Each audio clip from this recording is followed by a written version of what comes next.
Hi, and welcome to what is the first in what I hope will be a series of videos which are basically tutorials that go over how to use certain things that are available on the internet so that you can view things yourself and find some amazing weather related bits and bobs. So the first is NASA's Worldview website, which is what you're looking at right here. This is the opening screen, and I'll overlay the internet address so you can access this.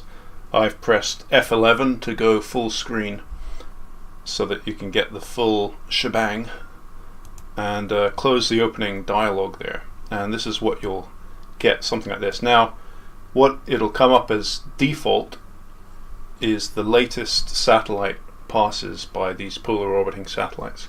In this case we're looking at the Terra Modis. In the left you'll see a series of boxes which you can select. These are coastline border roads, place labels. So I'm going to select place labels so that we can have a look at some of it. It'll bring on all the country names and various other things. So at the moment we've got Terra Modis selected, and there are three of the main polar orbiting satellites that are used to produce these particular images, which are known as the corrected reflectance images. By clicking on these eye symbols you can get the next one. So the next is Aqua Modis. So I'll select that. That will load up.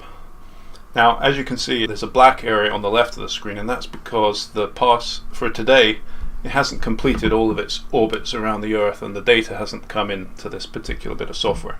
Let's take a look at the top one, which is Suomi Vers. This provides a more complete picture, almost complete, so you don't have those black bars in between the passes.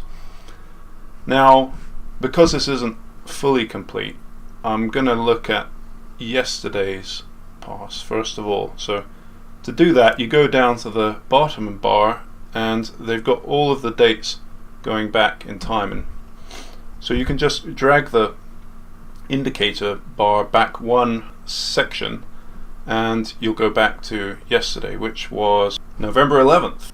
Now what I want to do is focus in on some particular weather events and show you how to get your own images so that you can store these very detailed satellite images.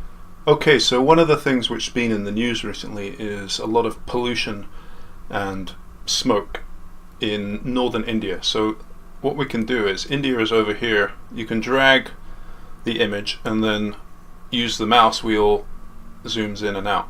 So if we zoom into India, it'll load in the more detailed imagery, and you can immediately see all of this smoke and pollution that's getting hemmed up against the mountains to the north.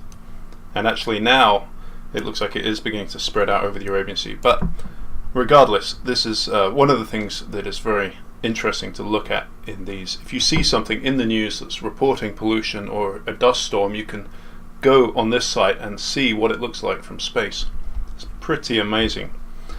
You can also, if you let it preload, you can go back a day or back many days to see exactly how things have evolved over periods of time. So if I go, this is the 10th of November, and then you can flick forward and that's the 11th of November. So you can see how the regions have shifted around. Okay, but let's look at something a little bit more exciting than pollution. What you can do is just go to Wikipedia and look for a famous hurricane or typhoon that's happened recently. I've gone for Hurricane Maria here, and it reached peak intensity on September 19th. So we can go back to Worldview, and we want to go back to, what was it, September 19th. Now we're over India at the moment, so that's what will come up first. Should at that time see much less pollution over India, I guess. Let's have a look what it looks like. Here it comes. Yes, nice and clear and green even. But we're interested in the Caribbean, so we'll zoom out, go across to the Caribbean and have a look at what's going on here. And of course we should see Hurricane Maria, and there it is, having passed over Dominica and caused all sorts of problems. It's on its way to cause even more problems in Puerto Rico. Now you can see it's ringed by the Caribbean islands, and what I want to show now is how you can actually get an image for yourself to store locally. And to do that, we use these top right icons, and we're using the camera one. So all you do is click on that, and it brings up a box that you can then drag and select over the region that you're interested in. And you have these drop down boxes. So this one says 500 meters, and this will tell you the choices of resolution that you can have your image at. And very usefully, it'll tell you the raw size. So it'll tell you the size of the JPEG and the resolution that'll come in. So this is saying 15 megabytes, and that'll do a nice detailed image at 500 meters. But I'm going to go for something, well actually, yeah, I'm going to go for 1 kilometer just to make it a bit quicker. And then you just select download, and it'll open a new window, and there you go, there's your image. And you can just save that image.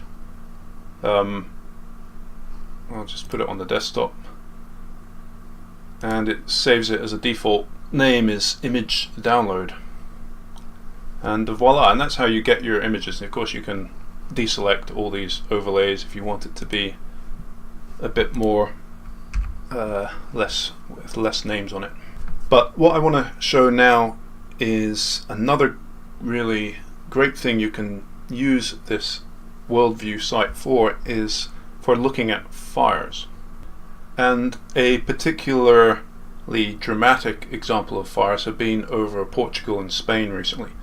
And actually we had a hurricane interaction with those fires, so I'm going to get to that now. The hurricane was the very unusual hurricane Ophelia, that was unusual because it was so far to the east, and it was actually the furthest east of a major, that is category 3 hurricane or higher. So when we look at Ophelia, we'll see it was peak intensity on the 14th of October. So I'll start by looking at the 14th of October. As the hurricane approached Western Europe, the winds actually picked up and acted to enhance the fires. And in addition, there was dust from the Sahara that was also getting sucked into the hurricane. So here we get the view of the 14th of October, and there is the hurricane, and here at first is the Saharan dust. Now, in order to see the fires themselves, you can bring up, say, click add layers, and you've got all of these other things that I'm just not gonna go into at this point, but it's a huge amount of resources here. But what I'm going to look at is fire and thermal anomalies. So the polar orbiting satellites are detecting thermal anomalies that can then show you where the fires are occurring. And I think that it's Suomi that has the most amount of detections. I'll select fires and thermal anomalies day. And what this does is it will then bring up a new box up here, and if you look at the map and the image, you'll start to see all these red dots, and these are the thermal anomalies, or the fire signatures. And actually, if you zoom in, you can already see smoke coming off each of these, or many of these thermal anomalies. So the fires were already going, but wow, things certainly picked up as as Ophelia tracked upwards. So what we're going to look at is the next day, October 15th. Ophelia at this point is transitioning away from being a hurricane, and instead is this turning into an extratropical system. Now if you look at these thermal anomalies, you begin to see the smoke plumes coming off each one of these, and they're getting bigger as the winds pick up. And also you've got the Saharan dust, which is in this sector, getting sucked up by the storm. But it's really on the next day that we see something quite dramatic, And this is when Ophelia itself was over Ireland. And just look at this side, you can see the whites are the clouds, but within the clouds you see all of this haze in here, and that's from primarily, it's partly that Saharan dust, but it's mostly from a dramatic enhancement in the fires. Look at this plume of smoke and fire coming up over the British Isles, the UK. And of course you can save this image like before and do what you like. So that's an example of fires. So if you hear fires in the news, you can go here and check out what the plumes are doing. The next thing I'd like to show in this video is how to create a sequence of images that you can then use using other software to create an animation, something like this. Now these are, you're not going to get brilliant animations for quick moving storm systems because they move so much from day to day, and you've only got one parse for each of these satellites per day, so it's not like your geostationary satellite imagery that will be much more frequent. And what I'm going to look at is an iceberg, because icebergs are moving at a slow enough speed that if you just get an image every day, then you get, and you save each image, you can see how the iceberg is actually moving. So to make this iceberg animation, we're going to look at the South Atlantic at a particularly special iceberg that I happen to know is in this location on this day. As you see, I've jumped forward and the date is now the 5th of November, so you can probably track it down. Now we're looking at this island here. These islands are outlined but you can't really see, but if you look to the north of this island you'll see all of these clouds. But what's that? That sharp outline there is the outline of an iceberg, and this is a particularly special iceberg because this one has been around for a very long time, I think since the 80s. And I will overlay actually how long it has been and its name and the name of that island because I can't remember it while I'm making this. Okay, now that iceberg it's moving towards the east in the current and the winds. It's being pushed along. So we can go back in time and see its movement. Now often when you do this you're going to get a cloudy view like here. So it's good to check. You can check and uncheck all the different passes as I'm doing to have a look. And if you look at this one from Terra Modis, there you go. There's the iceberg just visible through the clouds like that. Let's go back another day and try and get a clearer image. You can just make it out there too, but perhaps there's a better image on this day of the iceberg. Let's take a look. Not really. You can see it affecting the clouds a little bit. It's a huge thing. Let's go back one more day because I know that there is a clearing in here. At some point there's the iceberg in there, but I really want to get a clear shot. Oh, that's getting better. And you can see the outline, and actually you notice that it's shifted positions, it's turned between the days. Okay, so that's getting a bit clearer. I'll just go back one more day and have a look. That's very cloudy. There's the iceberg. There's the iceberg. Now, alright, so I haven't got a perfectly clear view here, but what we can do is now jump forward day by day, and you can actually just make out the iceberg moving. And you can do this over much longer time periods. I'm rushing this, but you'll see it spiraling. Now, how do you save all these images? Well, it's the same way as before, obviously, but the key thing here is that you want to, if you're going to make it into an animation, you want to make sure all your images are of exactly the same area and exactly the same size. So just do the same thing, select the camera icon. I'm going to download that, and that brings up this image.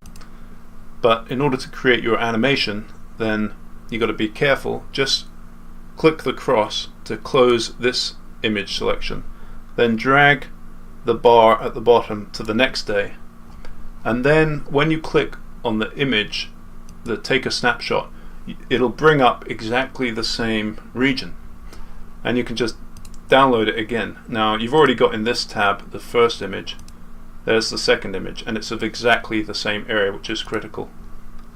Just close the snapshot, go to the next one, and well, that's pretty awful, but you get the idea. Click the area, download, and I'll just do one more to show the example. Close, go to the next day, image, same region, download. So now we've got 4 images, and you can see the iceberg spiraling as it spirals off, and these can be made into animations if you just keep on doing this, which are really quite pretty. And so what I'm going to do is just put up an example animation that this is one I made earlier of this particular iceberg.